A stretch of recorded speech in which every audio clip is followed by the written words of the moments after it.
Can the Orville still beat Star Trek Discovery? Let's talk about it. Hello and welcome back with another video of TREKKERPRISE. Well, today we're going to talk about Orville and Discovery again, and I still have a strange feeling Orville will beat Star Trek Discovery, and I'll tell you why. First of all, I have to state we haven't got any of the series yet, so all of my discussions, all of my thoughts are based on the trailers and the marketing materials that we got over the last couple of months.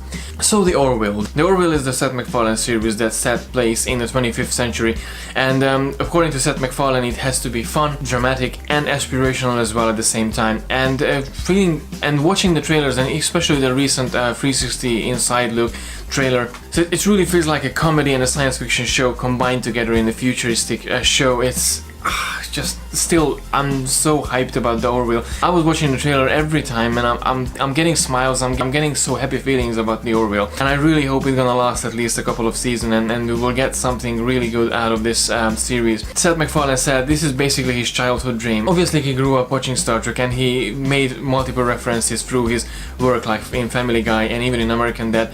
He made several references on his work regarding to Star Trek and to honor Star Trek, and technically this series is not to copy Star Trek or go against Star Trek, is basically to honor Star Trek. So I wouldn't say the Orville necessarily go against Star Trek Discovery. The Orville definitely feels like something that you can sit down and watch it with your kids, watch it with your wife, watch it with your grandparents, watch it with everyone basically. The whole family can come together and watch it. It's like watching Star Trek The Next Generation or DS9 or Voyager back in the days. Although Star Trek Discovery got really good marketing materials recently. We got the second trailer and the third trailer, and then just trailers coming after one on each other, and the little character videos as well that we got on Twitter and other media sources that I actually really got excited about, and I'm really looking forward to get to know the characters and get to know the story behind Star Trek Discovery. Obviously the whole feel of Discovery is still a bit distant from what I know about Star Trek, and it's really interesting to say, again judging by the trailer, if you take away the titles from both shows, the Orville feels like Star Trek, the Discovery feels like something else. I've never been a big fan of Seth MacFarlane shows before, like Family Guy. I never watched every Family Guy. I watched the bits and pieces when they actually had reference for Star Trek.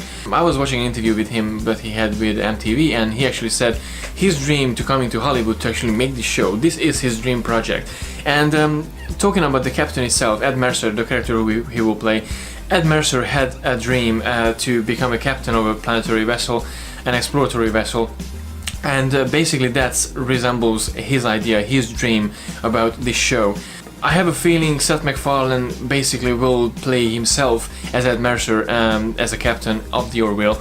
I'm really looking forward to discover his character and the other characters as well. Everyone looks so amazing and so cohesive already. And obviously we got the divers crew as well, so it comes back to the original Star Trek feel, as you have a multicultural crew. Obviously in Discovery we get multicultural crew as well. Well, not really actually. There's only one alien in the bridge, not more, so in this case you get actually 2 aliens in the bridge. Well, 3 aliens actually in the bridge. Aratakita and Bortus and Isaac, they are all from different species. In Star Trek Discovery you only have Lieutenant Saru, so it's a one standalone against 3.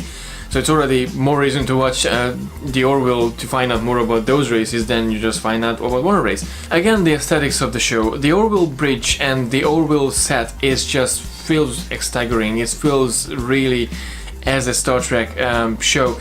You walk in and you see the captain's chair, the first commander's chair, and all the stations and the helmsman. Everything is based on Star Trek, and everything looks like Star Trek, and everything feels like Star Trek.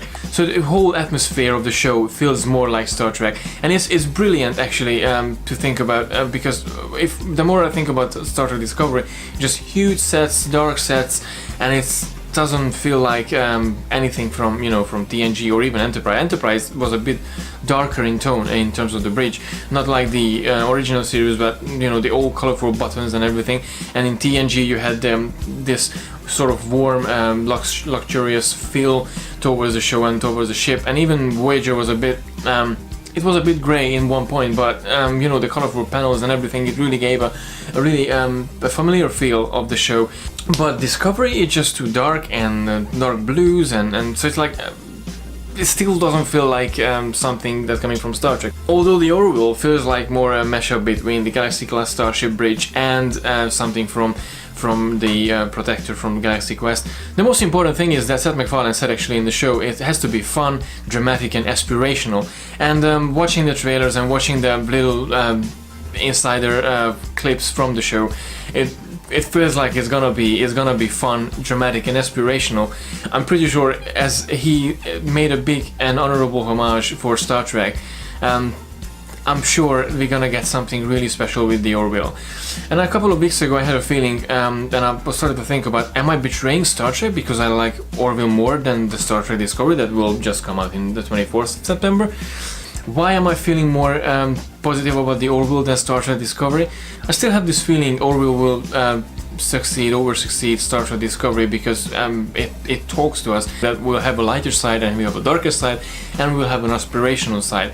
Based on the marketing materials and based on the trailers in Star Trek Discovery, we all just got the darker side of the show, the darker side of the franchise, which is cool. We had like 5-6 series before and they had lighter side as well. They actually been lighter than Star Trek Discovery, so we can't really complain on that. I'm the sort of guy who likes a more positive and a more fun way of exploration, and if I want to watch a dark sci-fi, I'll just watch Aliens, or I watch Interstellar, or I watch Arrival, for instance. I won't watch Star Trek Discovery just because I want something that will be a bit darker. If I want a Star Trek, I want that warm blanket feeling that I always talk about, that you can wrap yourself around and it fills you with joy. That's the sort of Star Trek that I'm looking forward to, and I might gonna get it in this Star Trek Discovery. I'm not saying I'm not gonna get it, and I'm not saying this is not supposed to be a video about, you know, hating about Star Trek Discovery, because I'm still looking forward to Star Trek Discovery. I'm still excited, but I'm not as excited than I'm excited about the Orville.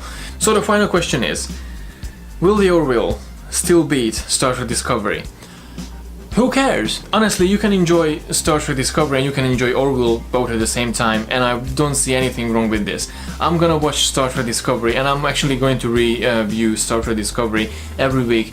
The first week will be a really special one. I'm not gonna spoil it yet, but it's a really special one with a special guest. So that might gonna be a longer video, and it's not gonna come out just straight after the show. And obviously the Orville starts next Sunday in the US on Fox. Unfortunately, I don't know when it will air in the UK. I don't really have Fox, but I'll try to get into it, and I'll try to review the series in a weekly basis as well, or at least talk about the series. It'll be quite hard, doing the character data files plus Sunday videos plus Orville plus Discovery. That's just like a full-time job. So that was it for today. Thank you very much for watching. I hope you enjoyed this little last minute discussion video. Obviously I'm not gonna do another Discovery and Orville video till the show will air, but I hope I'm gonna do a Orville review soon. Well, probably not next week but the following week, so please stay tuned. Please let me know in the comment section below, just 1 week before the Orville and 2-3 weeks before the Star Trek Discovery, what do you think about the two show, and what you hope and what you like and what you dislike about the two franchise. I'm looking forward to start the discussion with you guys. As always, don't forget to like and share the video, and don't forget to subscribe to receive all the geekiness twice a week. And while you're in the page, please don't forget to press that bell button, so if I publish a new video you will get a notification as well. As always, thank you very much for watching, and until next time, live long and prosper.